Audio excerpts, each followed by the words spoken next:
This is a video I never thought I should do, but recently I have seen an increasing number of complaints, attacks on me because I have a different point of view on a particular interest. And that interest is, of course, money, or more specifically, making money on YouTube. As your channel continues to grow and gets more views, there will come a stage where viewers will start to disagree with your opinions and they may say hurtful things to you. And for me, this has always been about making money on YouTube, where there is a group of people who just do not like me making money on YouTube. So in this video, I want to take this chance to address this and show you why I think it is important to consider making money on YouTube. Now, before I begin, I just want to show you a summary of these comments I got regarding money. Keep in mind, this is just my opinion, so do not take it too seriously, okay? The first one is that money is evil.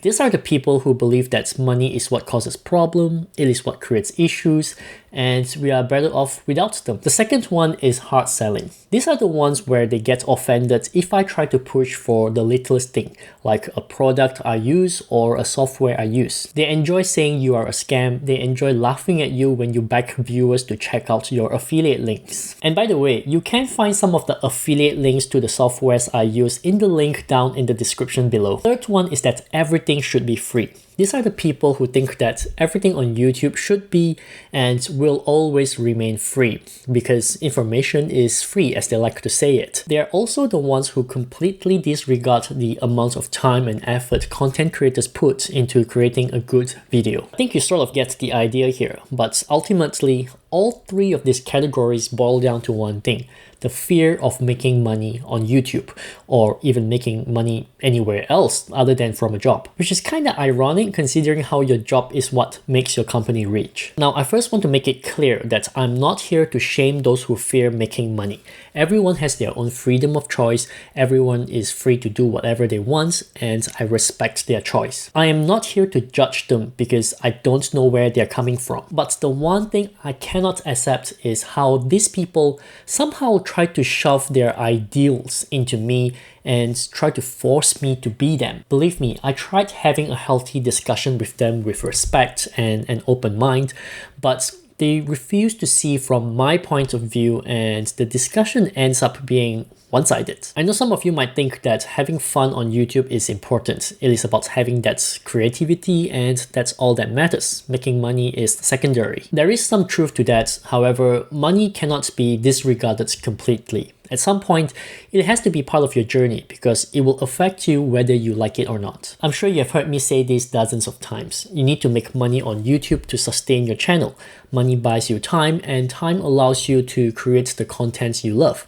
It's a cycle. But there is one more reason, one that I think not many people actually consider.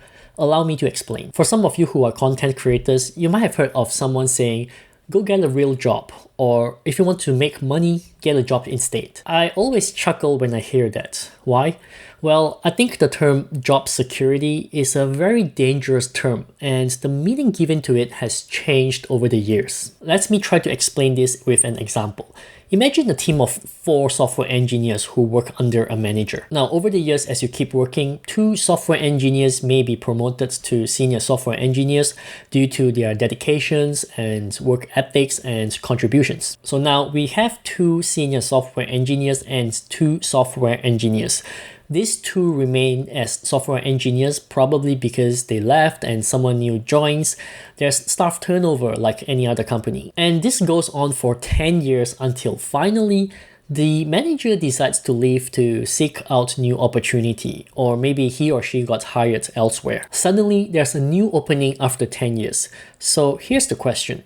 Who is going to get that position? Theoretically, one of the senior engineers should be promoted. That is the most logical step. So let me ask you, if you are one of the senior engineers who has been working in the same position for 10 years, how would you feel if you are not the one to be promoted? If it was me, this would not only make me feel miserable, but I'll probably look for a new job because I'm not going to wait another 10 years for my next opportunity to come. But sadly, most people wouldn't do what I do, and they would instead decide to stay in their current position for possibly the next decade. And here is where money becomes a problem.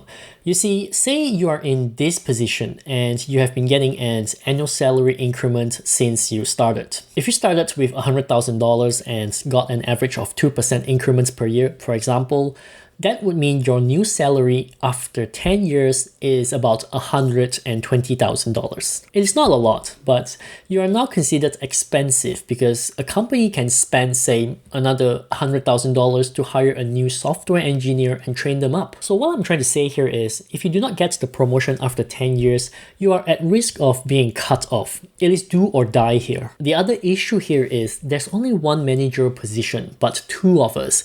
And that's a good example. Usually it is a team of 10 to 20 software engineers eyeing for that one position. But I guess the worst part of all is, more likely than not, the company is probably going to bring in someone externally, pay him or her a large amount of money to manage you, even if you have 10 years of experience. That to me is what's going to happen, realistically. So what's the point of my story and what has this got to do with YouTube? I just do not want to waste 10 years of my life on a possibility. I mean, 10 years is a lot of years, and on top of that, my earning potential is capped in that 10 years. I'm not saying that I'm not going to fight for a promotion or prove my worth in 10 years.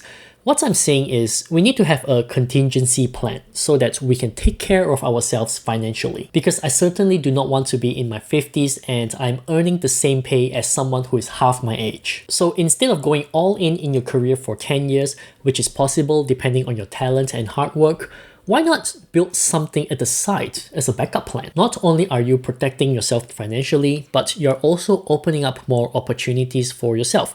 In fact, you are creating opportunities. I strongly believe that if you want to make something happen, it will happen. If you intentionally want to make money out of YouTube, I have no doubt you can. So you see, making money on YouTube isn't about being rich or anything like that. It is about giving ourselves security and control of our life. No one can predict what can happen in the next decade, but we can certainly prepare the best way we possibly can. It doesn't even have to be YouTube. It can be any side hustles you love. If you have the intention, you will find a way. I think people do not like money because they're afraid of dealing with money due to the many complexities it can bring.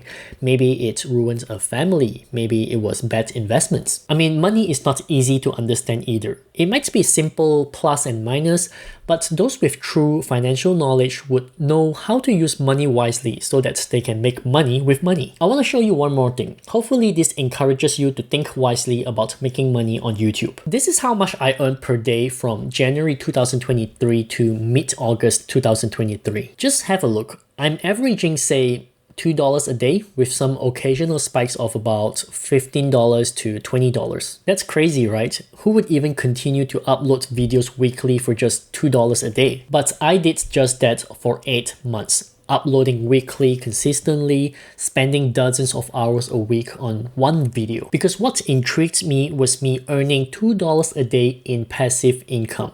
If I stopped uploading for a month, I would still be getting the money. Hence, the question isn't why I am making so little money a day. The question becomes, how can I increase the amount I earn a day? To me, it is simple. Just upload more videos to increase the chances. Persist, be consistent, and have lots of grit. Then check it out. From mid-August to December, I did just that. I was earning sometimes hundreds of dollars a day in August and September, thanks to YouTube finally recognizing my channel and giving it a push. And then it slowly dies down before it stabilizes to about $20 a day. Is $20 a day a lot? No, I'm still better off having a job. But I did go from $2 a day to $20 a day. That's 10 times more, and that's progress. So my next focus would then be, how can I 10 times that again? You know what I mean? I'm still pursuing my career and building that up. But my YouTube channel as a side hustle is also growing with me, and it gives me choices. Maybe one day I might get tired of my job as a software engineer. Maybe one day AI might take over coding. Whatever it is, I'm not afraid. because I gave myself a choice, which is to be able to give value and help those who wants to build the same path as me. YouTube doesn't have to be complicated. Sometimes to grow on YouTube is to simply apply a simple strategy and not overthink. Anyways, I'm not even sure if you got what I said. I feel at some point in this video is all mumbo jumbo. But if you get it, let me know what you think in the comments below. Alright, something different in this video. Hope you enjoyed it. Give it a like, give it a subscribe, and I'll see you soon.